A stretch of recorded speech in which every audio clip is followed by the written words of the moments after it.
I think I agree, first of all, that gay rights, marriage equality is one of the is in that pantheon of great American liberation movements that you can put in that roster that goes back to our founding, right?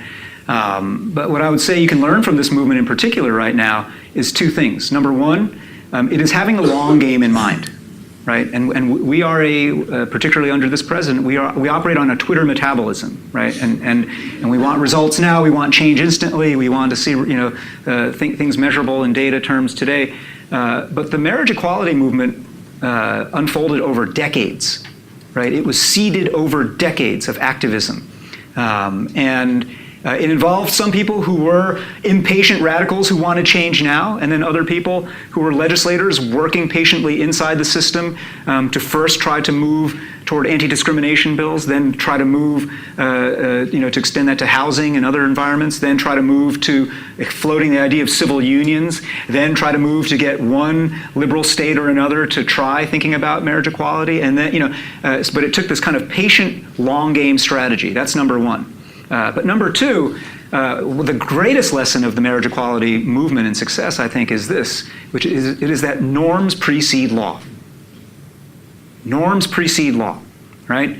So now that the Supreme Court has agreed that marriage equality is the law of the land, and some states have as well, like my state, Washington, by referendum, you can say, well, that's the marker. But the marker wasn't the Supreme Court decision. The marker wasn't referendum 74 in Washington state, right? Those things merely ratified what had already invisibly and tectonically had begun to shift in social attitudes, in norms, right?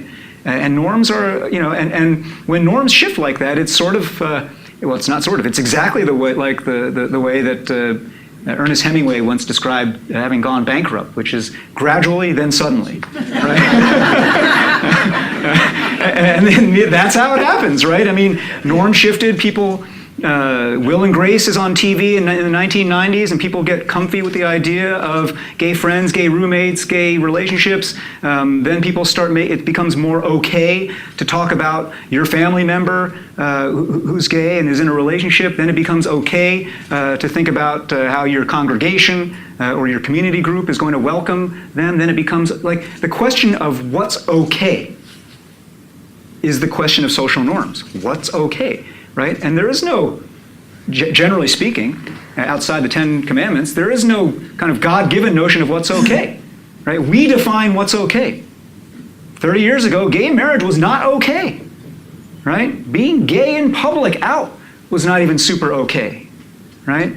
And so you think about a guy like Barney Frank, and the way in which he was one of those inside game grinders working at the system, changing legislation by kind of increments, while you had folks like ACT UP and Dan Savage, and you had people, artists like Tony Kushner kind of coming at it from a more impatient, radical, it required all these things in the long term, but what they were doing was shifting norms so that eventually law would catch up.